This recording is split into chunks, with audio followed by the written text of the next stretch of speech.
Pessoal, eu resolvi gravar uma série de 3 vídeos sobre os ofícios de Jesus, né? Como é Natal, amanhã, na verdade amanhã é véspera de Natal. Eu achei legal tratar desse tema, que é um pouco meio deixado de lado às vezes, nas pregações e nos nossos estudos. E eu resolvi utilizar o texto de Apocalipse 5, que é um texto, né? Ele é muito conhecido, assim, se você pegar ele para ler agora, você vai lembrar desse texto, você vai lembrar de canções que citam esse texto, mas geralmente não são tão aprofundadas, assim, no verdadeiro sentido do que esse texto quer trazer pra gente. Então, basicamente, né, o Cristo ele exerce 3 ofícios, né, o ofício de profeta, o ofício de sacerdote e o ofício de rei. E esses 3 ofícios, eles são claramente dispostos nesse texto de Apocalipse 5. E o capítulo 5 de Apocalipse, ele é um dos mais bonitos do livro para mim. Ele traz essa visão do trono de Deus, ele traz, né, o próprio Deus Pai sentado no seu trono. E na sua mão direita ele tem um livro, ele tem um rolo selado com 7 selos. Né? Isso remete a alguns documentos jurídicos que existiam na época, que eram selados por 7 testemunhas. E apenas alguém com absoluta autoridade poderia abrir esse livro, né, selado por várias testemunhas. Né? E esse capítulo 5 ele traz a restauração desses 3 ofícios que eram ecos do que Deus queria que nós, seres humanos, vivêssemos. Né? Então, se nós olharmos para Adão, ele antes do pecado ele tinha esses 3 ofícios. Né? Então, o ofício profético, no sentido de que Adão ele tinha o verdadeiro conhecimento de Deus, ele sabia que Deus era a verdade e ele cria em Deus. Né? Ele também tem o sentido do sacerdote, o sentido sacerdotal em Adão, que Adão tinha livre acesso a Deus. Né? Então nós vemos que no jardim Adão, Eva e Deus tinham um relacionamento e eles tinham livre acesso a Deus. E no sentido de reis, né? Em que sentido Adão era rei? No sentido de que Deus dá o domínio a Adão sobre toda a criação.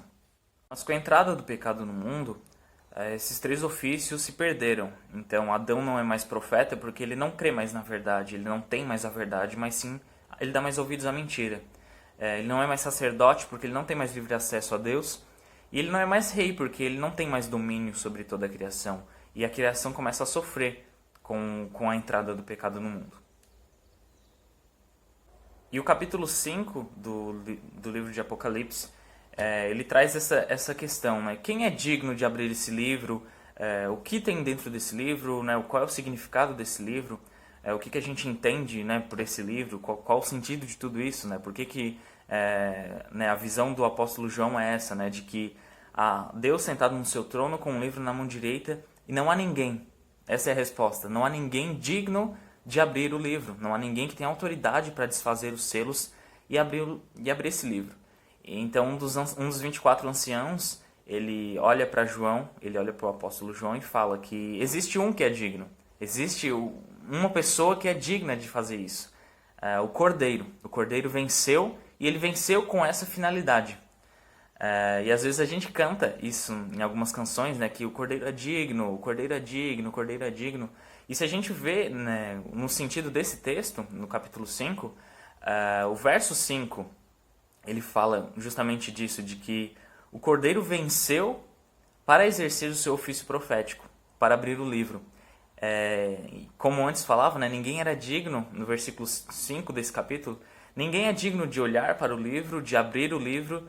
Né, esse olhar e esse ler tem um sentido de explicar, tem um sentido profético nisso tudo. O livro contém os planos de Deus para a nossa salvação. E é por isso que o Cordeiro pode abrir. Porque o Cordeiro é o único que executou esses planos. É o único que perfeitamente fez essas 3 coisas. Ele prega de maneira perfeita, ele é a mensagem de maneira perfeita e ele é a consumação da profecia de maneira perfeita. Por isso que ele pode abrir o livro.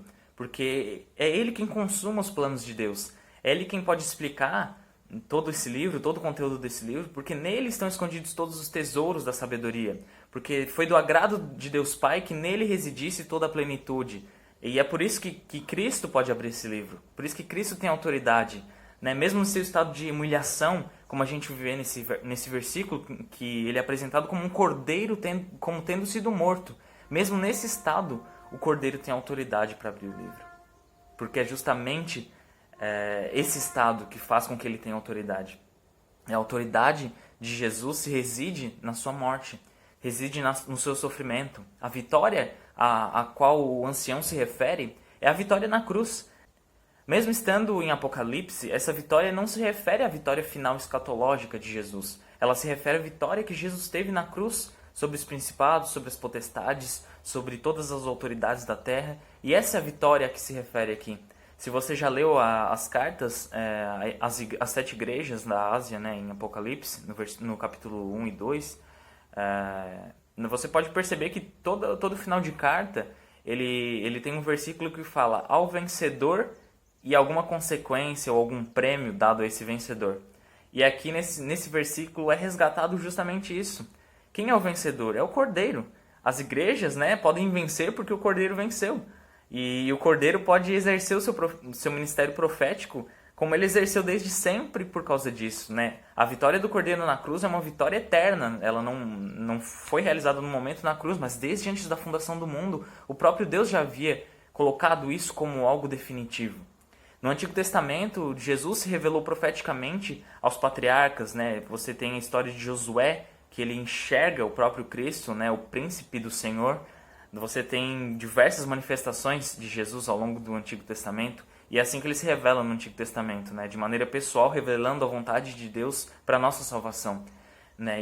E na sua encarnação, quando ele esteve aqui na Terra, ele se revela através do seu ensino, através da sua vida e principalmente através do seu nascimento e através da sua morte. Então esses 2 pontos, né, da vida de Jesus cumprem profeticamente tudo aquilo que já foi dito, né? Ele exerce o ministério profético cumprindo a profecia, né? Quando ele morre na cruz, quando ele nasce, né, numa manjedoura, quando ele nasce e quando ele morre, ele cumpre esse ministério profético.